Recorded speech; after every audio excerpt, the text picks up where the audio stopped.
Il y a 1000 façons de vivre au crochet des autres.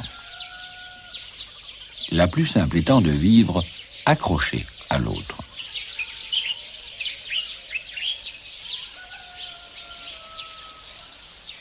Le gui en est une illustration.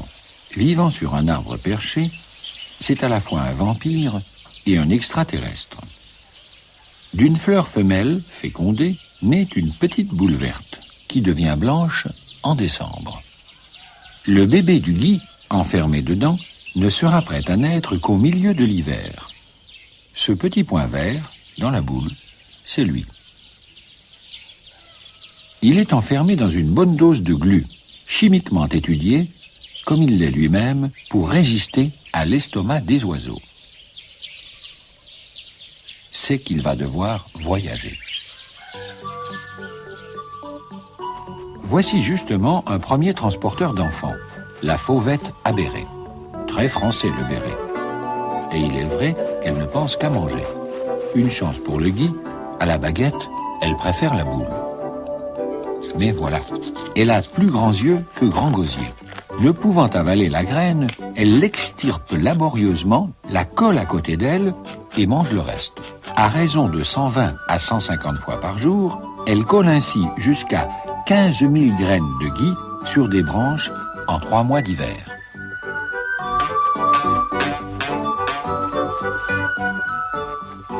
Pour une fauvette à béret, chapeau.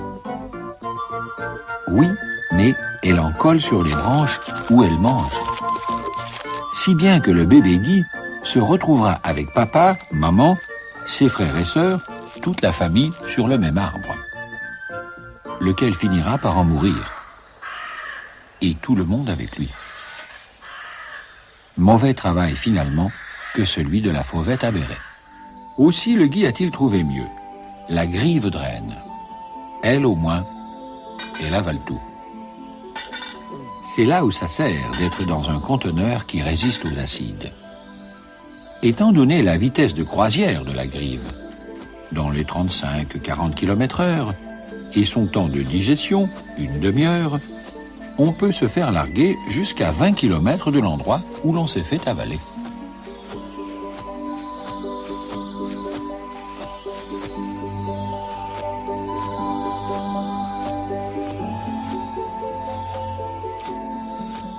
Encore vaut-il mieux ne pas être largué en plein vol.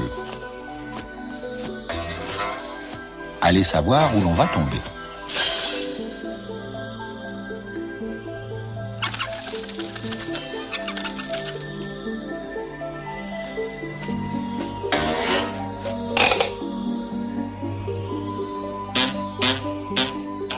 La grive, heureusement, est une vraie camionnette de livraison, avec des arrêts fréquents. 5 ou 6 bébés du gui sont largués chaque fois en cordée, reliés par un filament de glu que la grive n'a pas digéré non plus, puisque le gui a pris bien soin de la rendre indigeste, elle aussi. De cette manière, les bébés ont un maximum de chances d'attraper une branche, le but étant que l'une des graines au moins ait sa chance.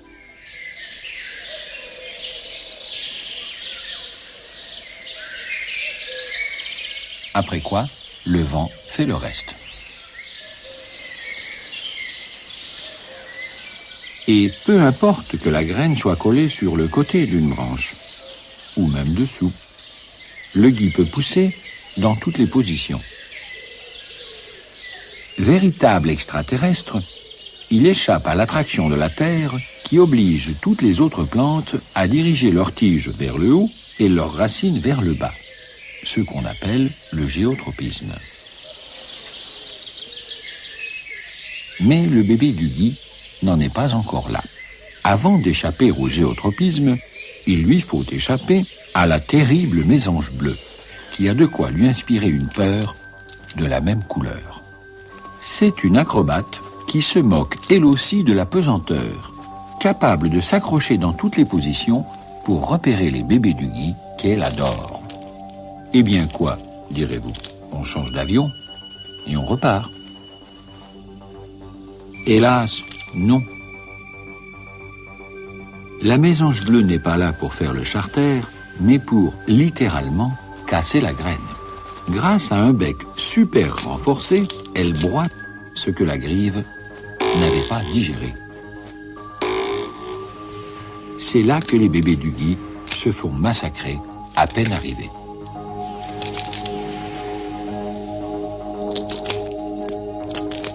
En fait, les pommiers, les peupliers et la plupart des arbres peuvent remercier la mésange bleue de son nettoyage d'hiver. Sans elle, ils seraient couverts de boules de gui, comme ce malheureux voué à la longue à une mort certaine. Quant aux rescapés de la mésange bleue, voici que vers la fin du printemps, ils vont avoir un étrange sursaut. Comme s'ils pensaient, voyons, où en suis-je? Ah oui, c'est ça, me transformer en suçoir.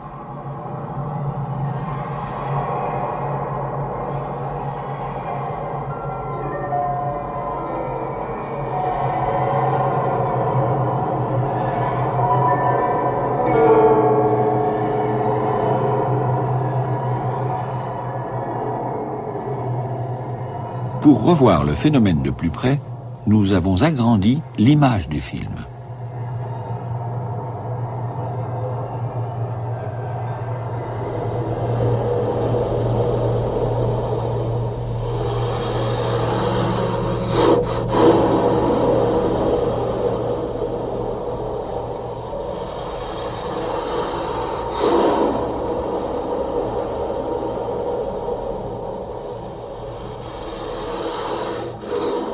Voilà, le parasitage devrait pouvoir commencer.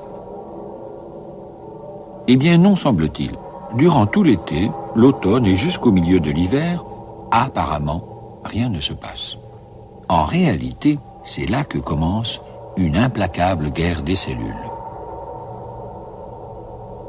Ayant réussi à consolider sa tête de pont, le bébé du gui a maintenant un objectif précis, atteindre sous l'écorce de l'arbre, l'énorme fleuve de sève brute qui coule dans le bois neuf. C'est là que le jeune gui commence à se servir de ses rations de combat, les provisions qui sont dans ses cotylédons. Il s'agit d'appliquer une tactique militaire bien connue, la pénétration en coin.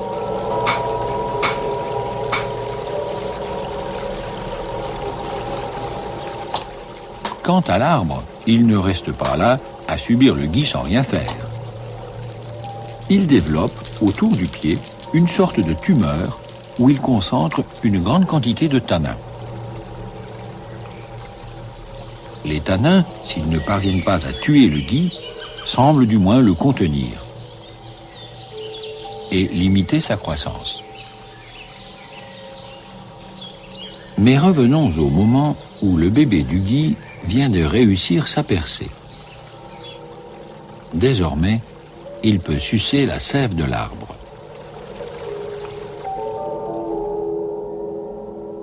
Mais il n'est pas tiré d'affaire pour autant. C'est que la branche grossit.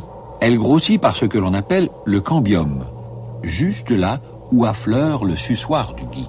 Or, ce cambium, chaque année, fabrique une couche de bois vivant qui mourra l'année suivante, ou parfois plus tard, ce qui fait que les cellules suceuses du gui, à la fin de chaque été, pourraient se retrouver dans du bois mort.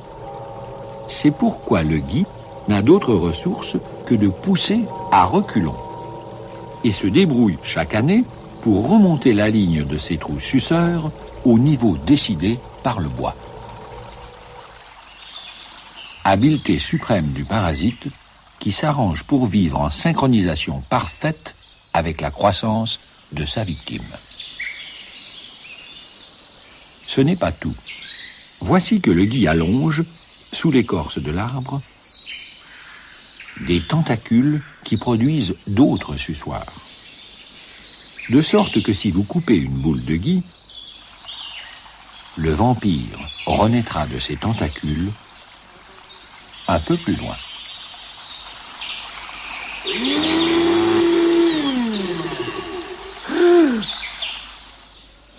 Telle est l'aventure du gui. Passager des oiseaux, voleur de sève, est capable malgré tout de faire sa photosynthèse. Tout cela sans jamais toucher le sol. Ce que les druides avaient bien compris, qui le recueillait dans un drap tendu pour que, même mort, il reste ce qu'il est, une plante extraterrestre. Or voici le parasite que l'on peut dire intraterrestre. Nous sommes dans l'Australie de l'Ouest. Des arbustes en buisson d'environ 3 mètres de hauteur. C'est en 1928 qu'on a découvert la plus inconcevable des fleurs. Une fleur enterrée, dont le haut de la corolle est tout juste au ras du sol.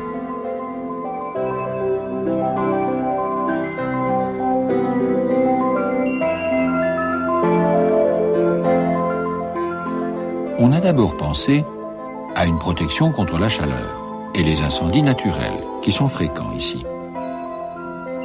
Mais la fleur a une autre raison. Comme si cela ne lui suffisait pas qu'un arbuste lui fasse de l'ombre, il faut encore qu'elle en parasite les racines.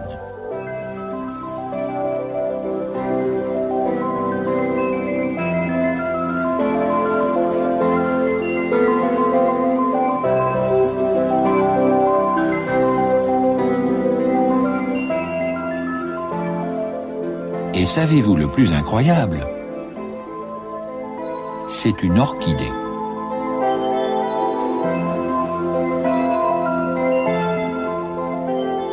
N'importe quoi. Si l'on songe que dans sa famille, la plus noble du règne végétal, d'abord on montre sa fleur à tout le monde, parce qu'on n'en a pas honte, et ensuite, même s'il advient qu'on vive, non pas sous, mais sur un arbre perché, on n'est jamais, au grand jamais, parasite. À cette pauvre orchidée, les Australiens ont donné le nom de Rhizantella, ce qui peut se traduire par Miss Racine. Évidemment, amener cette vie, au moment de faire parvenir son pollen à une autre, qui voulez-vous qu'elle trouve? Ce sont les fourmis qui la fécondent, et les mouches, qui ne sont pas snobs. Une équipe de l'Aventure des plantes arrive au large de la Guyane française, devant l'île du Diable. But de la mission, filmer, dans les ruines de ce qui fut le bagne de Cayenne, le dernier des étrangleurs.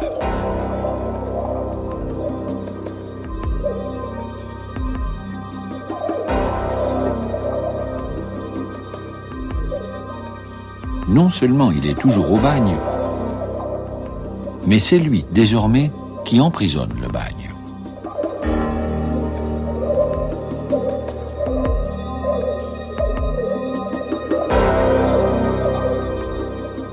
Le long des couloirs,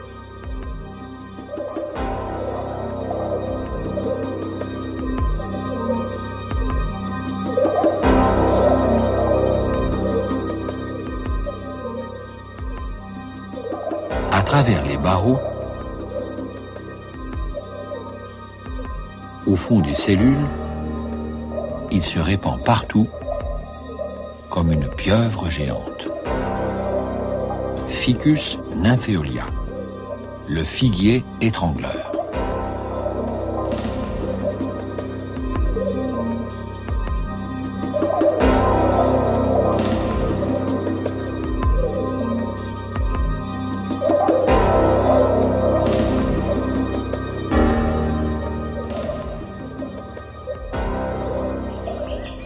Comme le gui, au départ, il ne s'est pas poussé sur le sol. Il commence donc, lui aussi, par attirer les oiseaux avec ses petites figues rouges, dont les graines seront rejetées sur les branches d'autres arbres.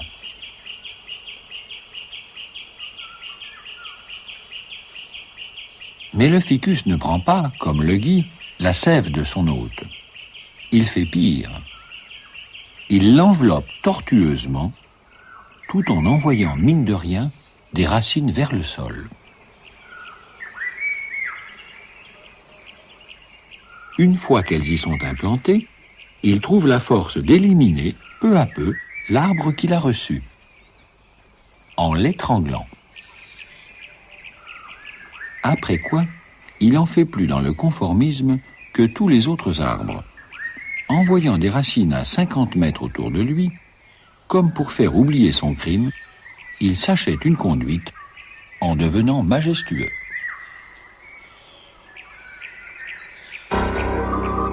Minuit.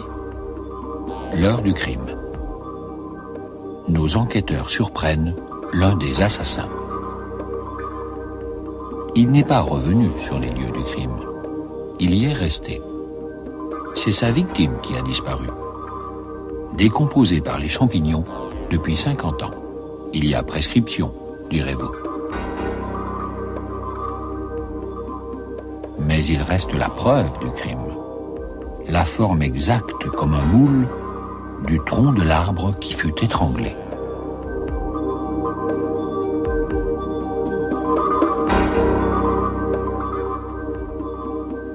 L'assassin a continué à pousser autour,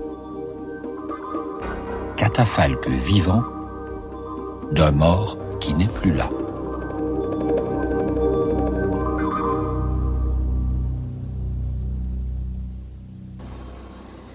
Mais si cet arbre vous semble un monstre, il ne l'est pas pour tout le monde. Suivez-nous au Gabon.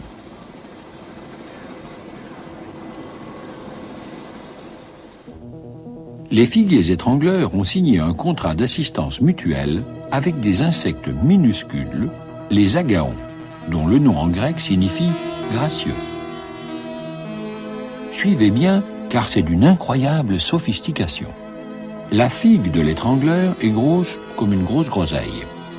C'est un mini-abri atomique, un bunker végétal où sont enfermées plus d'1 millier de fleurs microscopiques. Il faut pourtant que ce harem échange du pollen avec celui d'un autre sérail fortifié. Par le seul trou minuscule communiquant avec l'extérieur, les fleurs enfermées envoient, pendant 48 heures, un message odorant qui n'attire que la femelle de l'insecte agréé. Le trou est ajusté à son corps, de telle sorte qu'elle est seule à pouvoir entrer. Et encore, en forçant.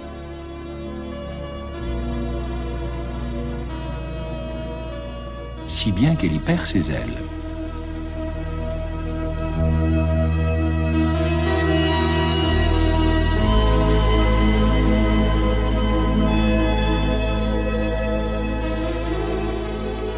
La voici à l'intérieur de cette caverne d'Ali Baba, tapissée de 1100 fleurs femelles d'un 10e de millimètre de haut. Une à une, elle les frotte de ses pattes avant pour y déposer le pollen apporté de l'extérieur. En échange de quoi, elle introduit, dans le style de l'ovaire de la fleur, un tube lance-bébé pour y pondre ses œufs.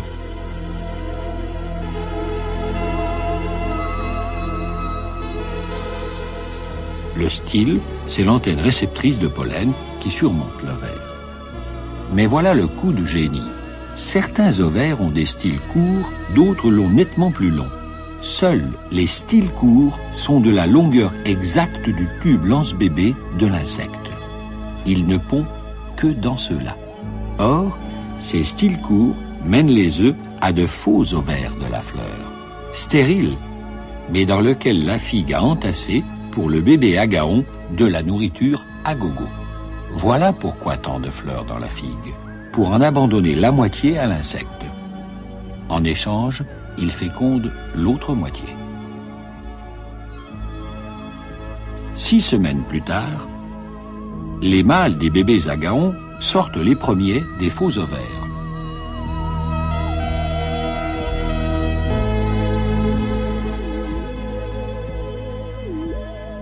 Aussitôt, ils fracturent les coffres où sont enfermées les femelles. Pour les délivrer, pensez-vous, minute, agaon.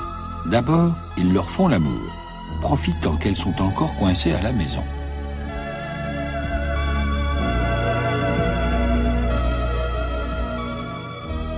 Après quoi, seulement, ils agrandissent le trou et les libèrent, en les tirant par les antennes.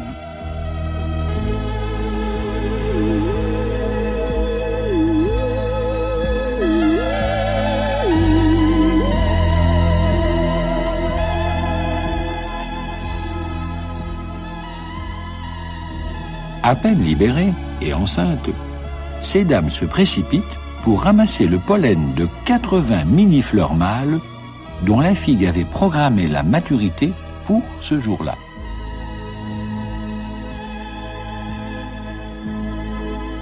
Mais reste à s'évader de cette figue maternelle. Et c'est encore aux mâles de jouer. Ils agrandissent le trou et sortent les premiers, comme des mufles, direz-vous. En fait, les malheureux n'ont pas d'ailes et ils meurent en sortant.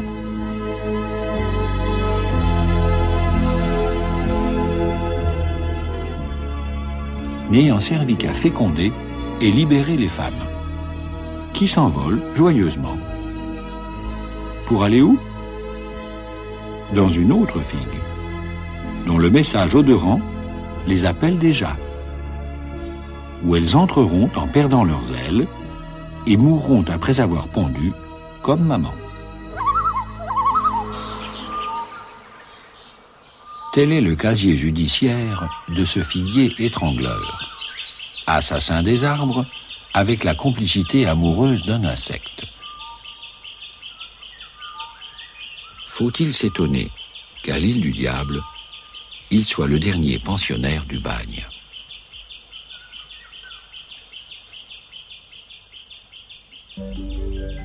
Mais voici une autre façon, pour les plantes qui ne savent pas faire autrement, de vivre sur un arbre perché.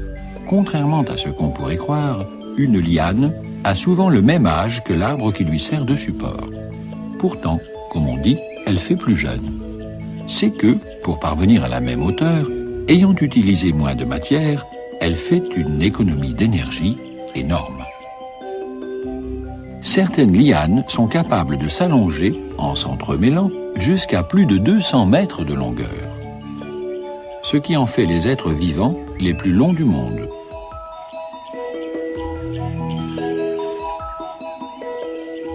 Celle-ci est Butea superba, appelée aussi bec de perroquet, à cause de la forme de ses fleurs. Et pour finir, voici la liane qu'on ne saurait recommander à Tarzan, la liane cactus. L'Hylocereus est un véritable cactus grimpant qui pousse dans les endroits semi-arides. Il part du sol pour grimper aux arbres, y prenant appui par des racines aériennes. Il fait d'énormes fleurs pouvant aller jusqu'à 40 cm de diamètre.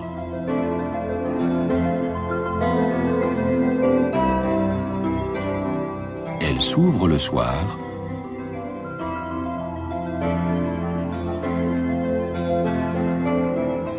et meurt au matin.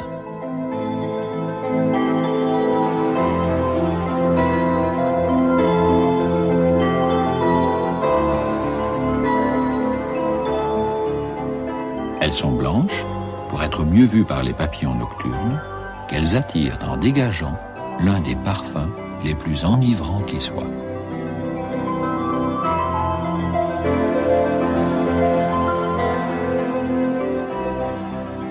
Ainsi donc, dans le monde végétal, rien n'est simple. On peut grimper sur son voisin, comme les lianes, l'étrangler, comme le figuier, et en profiter pour faire les choses les plus étonnantes et les plus belles qui soient.